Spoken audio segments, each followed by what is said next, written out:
High everyone, welcome to back my channel. तर मी बनवली होती लसुनी मेथी आणि लसुनी मेथी बनवण्याच्या मागचं जे कारण आहे ना ते खूप स्पेशल आहे। कारण माझी एक फ्रेंड आहे योगिता, पुण्याला असते तिचा मला कॉल आला आणि ती बोलली की कोमल मला लसुनी मेथीची रेसिपी सांग। तर मग म्हटलं अरे चला हिला हवीच आहे तर आपण यूट्यूबवरती पण शेअर करावी। तर ही रेसिपी योगिता स्पेशली तुझ्यासाठी मी बनवतीये आणि ही रेसिपी तशी आहे सर्वांसाठीच, पण स्पेशली योगिता तू म्हटली म्हणून मी ही यूट्यूबवरती शेअर करते। तर इथे ना लसुनी मेथी बनवण्यासाठी एक स्पेशल वाटण असतं। तर त्यासाठी आपल्याला लागणार आहे शेंगदाणे, खोबरं, तीळ, थोडेसे लसूण आणि हे जे आहे ना ते छान असं आपल्याला भाजून घ्यायचं आहे। एकदम लो फ्लेमवरती एकदम खरपूस असं भाजून घ्यायचं आहे। शेंगदाणे, खोबरं, तीळ आणि थोडेसे 2-3 लसणाच्या पाकळ्या छान अशा एकदम भाजून घ्यायच्या आणि याचं आहे ना आपल्याला वाटण तयार करायचं आहे। थोडंसं पाणी टाकून थोडंसं थिक असं वाटण बनवून घ्यायचं आहे। आणि इकडे आपल्याला आता आहे ना सर्वप्रथम मेथीला फोडणी द्यायची आहे।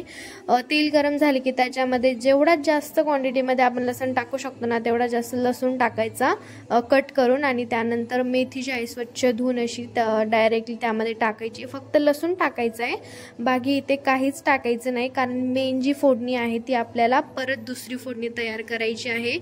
ती आपली मेन भाजीची फोडणी असेल। इथं फक्त आपण आहे ना मेथी जी आहे ती थोडीशी फ्राय करून घेत आहोत।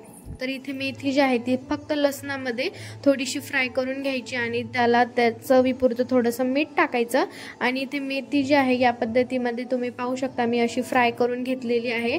आता मेन लसुनी मेथीची जी आहे मसाला वगैरे ते आपल्याला इथे तयार करून घ्यायचा आणि मेन फोडणी आता आपल्याला द्यायची आहे। तर एक कढईमध्ये ना तेल गरम झाल्यास मी इथे जिरे टाकलेले आहे, मोहरीचा यूज नाही करायचा आहे। जिरे टाकायचे, त्यानंतर इथे पण आपल्याला लसणाचा यूज करायचा, त्यानंतर कांदा, टोमॅटो, थोडंसं 1 चमचा बेसन पीठ, हिंग आणि थोडंसं मीठ टाकून छान असं फ्राय करून घ्यायचं। आणि इथे ना आपण लसणाचा जेवढा जास्त यूज करू ना तेवढा जास्त यूज आपल्याला लसणाचा करायचा आहे। आणि आपण पहिल्यांदा जे वाटण बनवलं होतं ते वाटण आपल्याला आता या फोडणीमध्ये टाकायचं आहे। छान असं परतवून घ्यायचं आहे। याला ना लगेच तेल सुटतं आणि तेल सुटेपर्यंत हे वाटण जे आहे काहीही न टाकता परतवून घ्यायचं आहे। जेव्हा आपल्या मसाल्याला तेल सुटतं ना तर तेव्हा समजायचं की आता आपला मसाला आहे ना छान असा फ्राय झालेला आहे। तर इथे मसाला जे आहे ते मी छान असा फ्राय करून घेतलेला आहे, तुम्ही पाहू शकता छान असं तेल पण सुटलेलं आहे। आणि यात ना आपण बेसन टाकलेलं आहे त्यामुळे थोडंसं ते खाली कढईला लागतंच, त्यामुळे सारखं असं हलवत राहायचं, कारण जास्त जर आपण त्याला हलवलं नाही तर चिटकण्याची शक्यता असते। सो त्यामुळे सारखं हलवत राहायचं। आणि आता यामध्ये ना आपल्याला कोणतेही जास्त असे मसाले यूज नाही करायचे। मी इथे फक्त हळद, लाल तिखट आणि थोडासा गरम मसाला जे आहे तो यूज केलेला आहे, कारण आपण बनवतोय लसुनी मेथी, तर इथे फक्त जास्तीत जास्त लसूणचा जेवढा जास्त यूज करता येईल ना तेवढा जास्त यूज करायचा। आणि या भाजीमध्ये आपण जेवढे कमी मसाले टाकू ना तेवढी ही भाजी टेस्टी पण लागते आणि खूप छान अशी बनते। आणि इथे मसाले जे आहे ते छान फ्राय होण्यासाठी मी इथे थोडंसं पाणी टाकलेलं आहे आणि पाणी टाकून आहे ना मी मसाला आता परत छान फ्राय करून येणार। आणि इथे तुम्ही पाहू शकता मसाला खूप छान असा फ्राय झालेला आहे आणि मसाल्याला थोडंसं तेल पण सुटलेलं आहे। मसाला ना आपण जेवढा जास्त वेळ फ्राय करू ना लो फ्लेमवरती तेवढी भाजी छान लागते आणि मसाला पण एकदम छान असा फ्राय होतो। मसाला जेवढा जास्त छान आपण फ्राय करून घेऊ ना तेवढी छान भाजी ही टेस्टी लागते।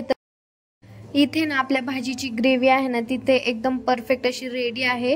आता आपल्याला ना यामध्ये आपण जी मेथी फ्राय करून घेतली होती ती मेथी आपल्याला यामध्ये टाकायची आहे आणि छान असं फ्राय करून घ्यायचं। आणि ही मेथी जी आहे पहिले मसाल्यामध्ये थोडीशी फ्राय होऊ द्यायची आणि छान अशी एकदम मसाल्यामध्ये मिक्स झाली की यामध्ये ना आपल्याला थोडंसं पाणी टाकून परत एकदा छान शिजवून घ्यायची आहे, जेणेकरून मसाला जो आहे तो व्यवस्थित छान शिजला जाईल आणि मेथी पण छान अशी शिजल्या जाईल आणि थोडासा थिकनेस पण येईल आणि भाजी खायला पण छान लागते। तुम्ही अशा पद्धतीची भाजी ना एकदा नक्की ट्राय करा। लसुनी मेथी मला तर खूप आवडते आणि योगिता ही रेसिपी तू बोलली म्हणून मी शेअर केली आहे, नाहीतर माझ्या डोक्यात पण नव्हते की मी शेअर करायला पाहिजे, पण थँक्यू सो मच तू मला बोलली आणि तुझ्यामुळेच मी ही रेसिपी जी आहे शेअर करते। तर आय होप तुम्हाला सर्वांना ही रेसिपी पण आवडली असेल। आणि इथे ना आपली लसुनी मेथी जी आहे ती ऑलमोस्ट रेडी आहे आणि इथे इथे ना आपण हवं तेवढं पाणी यामध्ये टाकू शकतो, पण आपण जेवढं कमी पाणी टाकू म्हणजे जेवढी ही भाजी घट्ट ठेवता येईल ना तेवढी ही भाजीची टेस्ट पण छान लागते. आणि इथे आपली भाजी जी आहे ती रेडी आहे.